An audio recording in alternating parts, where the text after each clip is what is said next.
Hello and welcome to the Simplifiers podcast. Look at you shine. You found the secret to a better life. When we simplify, we thrive in every single way. And on Fridays, we release a short bonus episode highlighting a super thought of the day.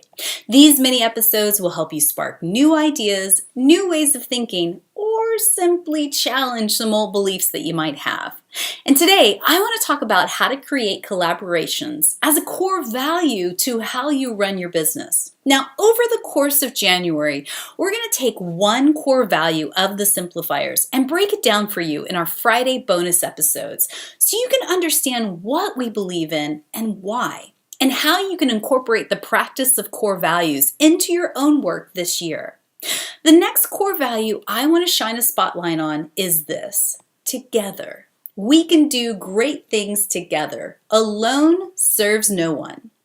Earlier this week, you learned that I was terribly shy as a child, which may totally be a surprise to most of you.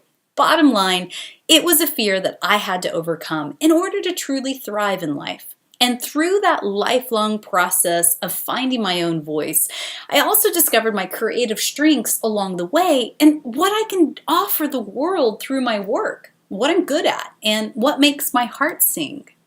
The very best part of the work that I get to do is when I'm working in collaboration with other brilliant people. Because, there is only so far that you can take an idea all on your own.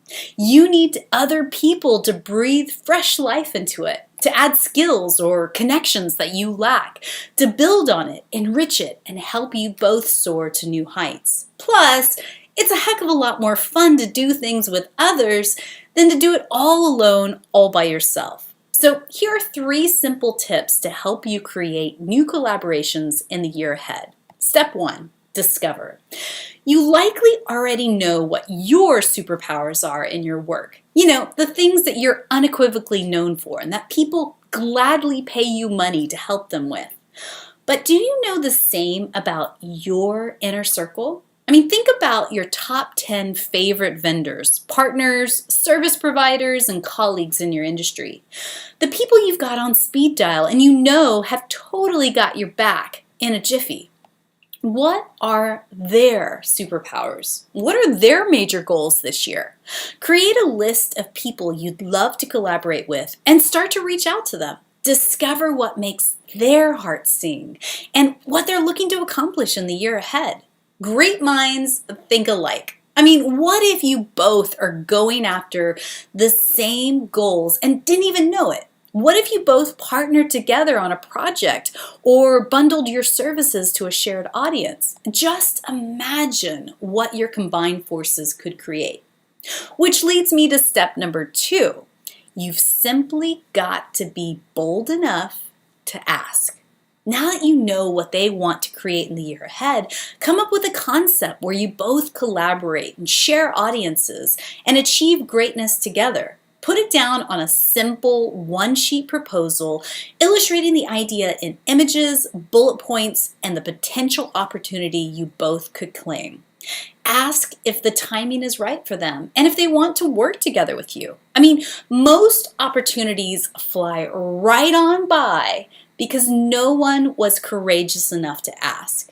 Just imagine what a graphic designer, a web developer, and a personal branding photographer could create together. Or a wedding planner, a floral designer, and a rentals company. Maybe they could create a special promotion together. You guys, the options are limitless. Step 3, take flight. Once you've got a concept on paper and both parties agreed, it's time to take flight.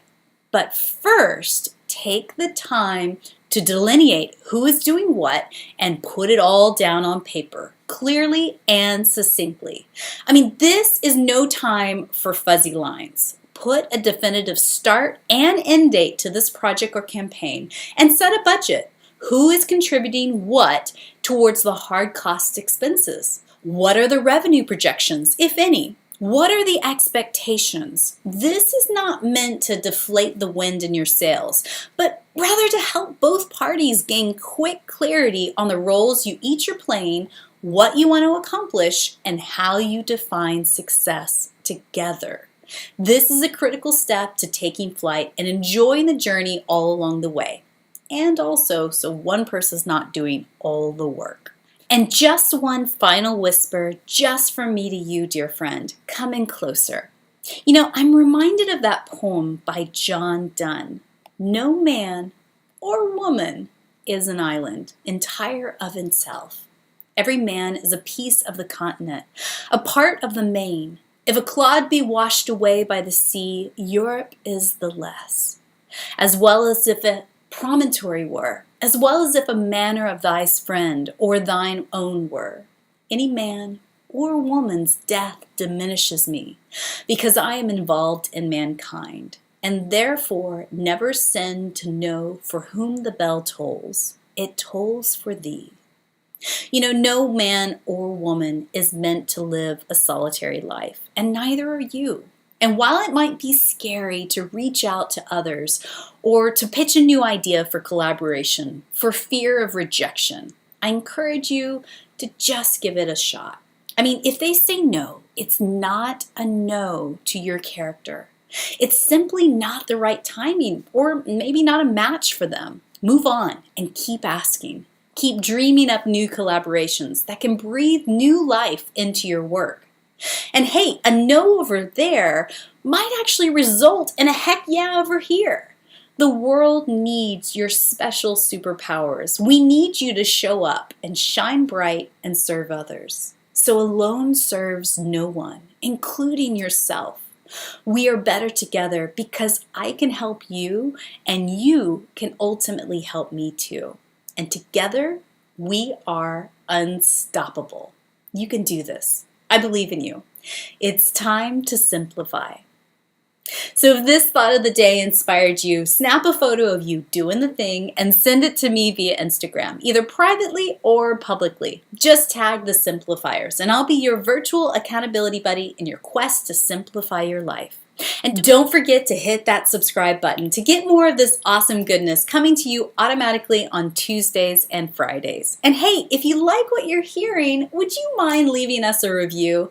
This is the very best way for more people to find out about the work we're doing over here on the Simplifiers podcast. And hey, in return, it helps more people simplify. Like this new 5-star review from SR6836 in the UK. They say this: simple fun.